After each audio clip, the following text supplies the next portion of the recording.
warbaahinta ayagu danka ma lahan wax dhaxalgal ah dantooda waxa waaye isbuucan ama maanta ma la daawo karaa barnaamijka macnihi barnaamij oo aad loo hadal hayo oo buuq la ma yahay intaas ugu muhiimsan wax walba mid labaad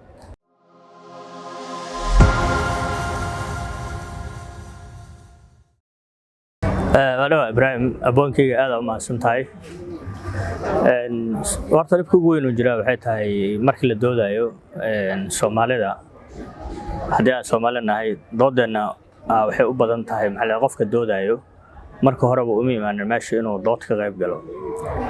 wuxuu yimid inuu iska dhaciyo dooda adduunyada waxaa la kala faa'iideystaa aqli aqoon la kala qaataa laakiin qofkan inuu labadaba midood u qaato uma imaanin marka midiminta ku taag ama waa maantageed waa madaxya afkiisa qofka marka hore uu yimaado marka hadii taasna waxay keenaysaa waxa waaye in qofka marka horeba uu fikir uu la koray ama wax loo sheegay uu aaminsan yahay oo hadii qofkan aad tiraahid waxaan waa qaldan yihiin horena loo yiri waxaan way saxan yihiin inuu aaminsan yahay taada inay qaldan tahay marka qofkii isagoo wixii isku dhigan markuu yimaado saxay qalad baha u ahaato asoo og xataa inay qaldan tahay marnaba macquul ma noqonayso inaad dood isla keentiin marka hadii labada qof isku mid ay noqdaan marka oo kana uu dagaal u yimid meesha iyo buuq kana dagaal iyo buuq u yimid meesha markaas waxay imaanaysaa rag iska dhaci imaan rageed waa madaxya afkiisa marka taas ay keenaysaa inay doodaba macna yeelananbo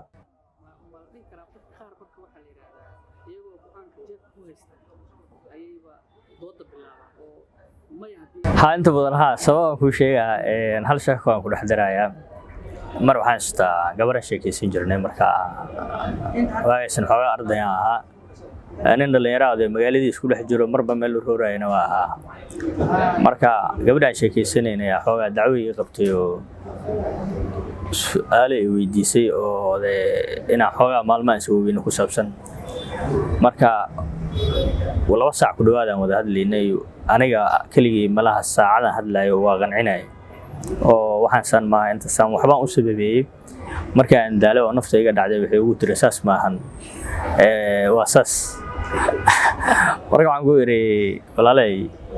hada jawaabtaysati maxaa ii weydiinaysaa su'aash marka dhibka jira waxay tahay intaas kafta ka markii laga yimaado hadda laakiin waa sida aan anigu nool la bulshada u sameysanahay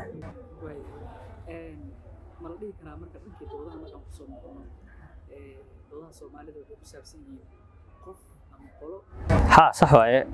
adduunyada waxa laga doodaa mabaadiic laga doodaa mabaadiidaas oo ayaga kala duwan oo waxa la yiraahdaa habitual maxaa la dhahaa thinker iyo principles waxa laga doodaa ama diin ha ahaato ama dhaqan ha ahaato ama habka bulshada uu nooshaha ha ahaato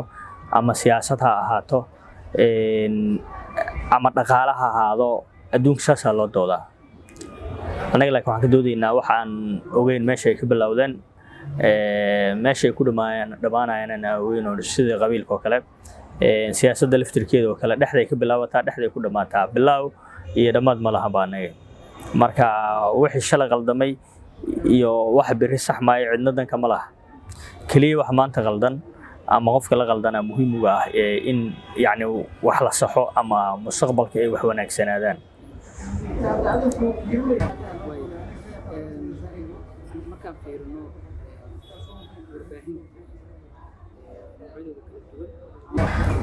horta markii adduunka laga hadlayo iyo markii Soomaali laga hadlayo ay kala duwan tahay adduunka markii laga hadlayo afar qodob ugu waaweyn oo dadka doodaha abuuro dadka doodo ama critical thinkerska lagu xusho waxa waaye waxa la yiraahdaa convergent analysis thinker qof yaani su'aasha sida ugu fudud ugu jawaabo asagoo isticmaalaya resource-ga madaxiisa ku jiro ama si maangal ah uga jawaabayo maxaa la yiraahdaa divergent thinker jiro asagana ah oo ah xalka ugu fiican sida ugu fiican xalka jawaabaha uga jawaabo oo wax u sheego oo analyze garay analysis maxaa la dhahaa analysis skills thinker jiro asagana oo asagana maxaa la yiraahdaa sida ugu fiican wax yacni iskugu soo aadaadiyo asiga su'aal iyo jawaab ma wixiisa laakiin sida oo ugu quruxda badan uu soo gudbiyo waxaa kaloo jira waxa la creative thinker waxa la jiro oo markaas xataa haddii uusan dooda diyaar u ahayn markuu fahmo meesha loo socdo isla markii dooda abuuri karo oo dood qurux badan oo micno la abuuri karo anaga taas waa ka duwanahay anaga haddii aan wax walba dhaqanka u laabanayaan haddii aan dhaqanka u laabano dhaqanka waagii hore waxaa jira waxa la yidhaahdaa doodaha oo kale anaga af Soomaaliga oo kale garaan u naqaanaa sideedaba garta dacwana way noqotaa doodna way noqotaa waxana way noqotaa markay anaga garta aan galayno kale garta waxa la sameeyaa laba nooc loo qaybiyaa waxa la yiraahdaa gar cadaawi iyo gar sokeey gar cadaawi gar sokeey waxa loo diraa dadka wax galka ah oo macquulka ah oo qiimaha loo diraa si doodahooda ay micno u yeeshaan gar cadaawada waxa loo diraa kuwa ugu nagnaglaysan oo ugu qaabto daran oo ugu qalafsan loo diraa markii taa laga yimaado markii warbaahinta ay timaado warbaahinta ayada waxa ugu muhiimsan waxa waaye wax fiican inay meesha ka soo baxaan waxa ugu muhiimsan waxaan controversial inay noqoto oo wax buuq iyo dood dhaliyo la hadal hayo oo aad loo daawado inay noqoto ugu muhiimsan marka waxay la imaanayaan qoladii garacda waa loo diri jiray oo iska qayli jirtay oo dagaalami jirtay ama warbaahinta amaani platform oo laga doodayo macna uguma fadhida ayaga in bulshada wax faa'iido ah looga tago dan kama lahan ayaga waxaas dantooda waxa waa hadalhayntaas maantaas iyo buuqaas meesha ka dhacay sida loo daawado ama loo hadal hayo kaliya muhiim ah marka inta badan controversial sideedaba waxa waaye dhaxal ma noqoto waxay noqotaa sheeko maalmeed iska noqotaa maalintaas ama labadaas maalmo isbuucaas saarantaa kadib waa la ilooba laakiin waxa dhaxalka ah bulshada muddo badan ay sii jirayaan oo qofkii dhashay maalintii doodaas ama arintaas la sameynaya dhashay berita haduu dhageysto macna u sameynaysaa macna aad ay u sameynaysaa laakiin waxa controversial buuq maalmeedkaas ku eg qof oo yani 20 sano ka hor dhashay 2000 dhashay arin 2000 joogtay oo dagaal ah hadaa adiga ka dhageysatid waxba macna uma sameynayso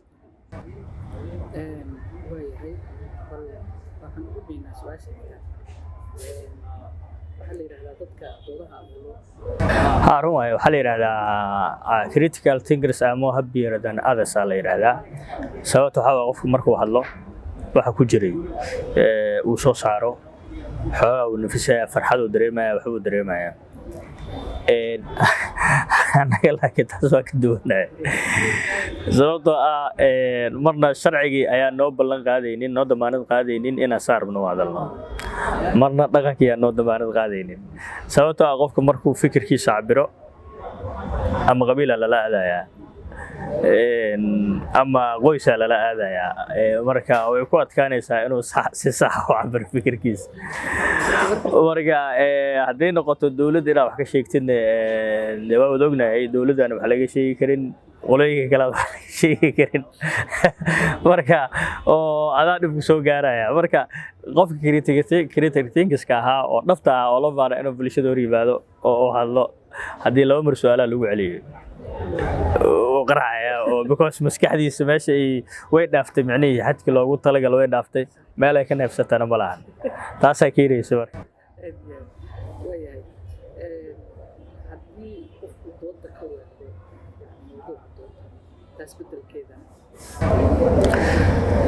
horta markii dooda laba waayo oo markii la hortaagan yahay muuqaal baahiyaha la hor fadhiyo bulsho badan ay ku dhageysanayso ama TV ahaado ama aan platform kala ahaado marka qof la doodaysid aad looga fiican yahay in aad maxaa la yiraahdaa ama shakhsiyadiisu ku xadgudubtid ama inta topic ka baxdo topic kale la kortid oo mawduucan ahayn meesha keentid laakiin waxa ku kalifi kara waxaan u arkaa wali dadka waxa ay ka hadlayaan uma aaminsana si sax ah oo dooda meesha loo yimid qofkii ama ma wada fahansano ama si sax ah uma aaminsano inuu doodaas ka qayb gali karo marka si uu u helo gartiisa maxaa la yiraahdaa waa inuu sameeyaa maxaa la yiraahdaa isdifaac iyo laga badan inuu sameeyo waay marka si hadii dooda looga sii adkaanayo uu arko wuxuu ku qasban yahay inuu qofkii buuq ku furo la diriro oo caayo aflagaadiyo wax meel kale la aado si ay sula ekaadaan kadibna kala qabta la yiraahdo meesha markuu waa natiijo miro dal ma yeelan doonto waayahay ayuu dadka su'aalaha dambaa soo gaarnay hadda waa inaan fuujiyo iyadana horta haddii aan soo gaabiyo oo malana su'aasha qayb in hore inaan qaybteed inaan hore uga jawaabay haddana laba jawaab ay leedahay jawaabta koobaad tii hore daba socotaa oo maxaa la yiraahdaa warbaahinta ayagu danka ma lahan wax dhaxalgal ah dantooda waxaa waaye isbuucan ama maanta ma la daawo karaa barnaamijka macnihi barnaamij oo aad loo hadal hayo oo buuq la ma yahay intaasaa ugu muhiimsan wax walbo mid labaad waxay ma soo hoosgelaysaa horta warbaahin madax banaan ma jirtaa waaye madax banaanida waxaa waaye waxay ka bilaabataa madax banaanida dhuuntay ka bilaabataa haddaa dhuuntaada ka madax banaan tahay waa madax banaan tahay laakiin warbaahinta Soomaalida warbaahin madax banaan ma ahan ijaarkay iska bixilaayihiin meel kale ku tirsan yihiin oo maaha warbaahin dhaqaale sameeyso oo xayeysiinta ku filan tahay ama barnaamijyo ay sameeyaan laga iibsanayo oo marka ma ahan marka taas waxay keenaysaa in ay wax walba ay ka dhex raadiyaan maxaa la yiraahdaa dhaqaale ka dhex raadiyaan iyo buuq mid kale oo jirta waxay tahay warbaahinta madax banaanida inta bal gaarin boo warbaahinta qabiilna kama madax banaano qofna kama madax banaano oo ayaga wali waxay dabada kula jiraan ama warbaahinta qabiil ay dabada kula jirtaa ama qofkii iska lahaaya asiga wuxuu u arkaa maxaa la yiraahdaa dhagax oo ku dagaalamo oo cid raba la aado u arkaa marka warbaahinta hadayba iyadu madax banaaneen lama dhihi karo maxaa la yiraahdaa warbaahin madax banaan waaye ilaa ma la helo warbaahin madax banaan oo si sax u madax banaan oo aniga TV iska leh jaaj gareyn karto adiga saaxiibkay ah ku jaaj gareyn karto laakiin inta laga helayo waxaan isleeyahay intay dhuuntooda ka xiroobayaan ama yani ama qof iyo qabiilka ay ku hoos jiraan ay ka xiroobayaan wali warbaahin madax banaan maaha waa warbaahinta oo gaarka loo leeyahay marka Soomaaliga waxa la yiraahdaa warbaahin gaar loo leeyahay sax waa gaar loo leeyahay gaarkaas ma soo dhaafayso marka haabay dib sax waaye horta waxa keenaya in qolo walba ay warbaahin sameeysato waxa waaye TV-ga ama idaacadan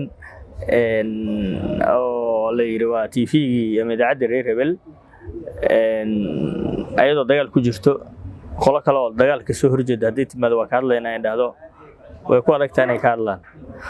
marka laba mar laga soo celiyo idaacada aad ku qasbantahay inaad la samaysato warbaahin samaysato u qasbantahay marka taas ay keenayso dhibaatada haddana laakiin warbaahinta markay sii badato ayaga qasaaro ku tahay sababtoo ah aqliga iyo xoogii iyo dhaqaalihi kala qaybsamaayo tusaalahan aniga waxaan aaminsanahay Soomaaliya waxa ku filan 5 TV iyo 3 raadiyo way ku filan tahay oo madax banaan laakiin hadii la yiraahdo jufo kasto jilib kasta ha samaysto TV iyo radio ha samaysto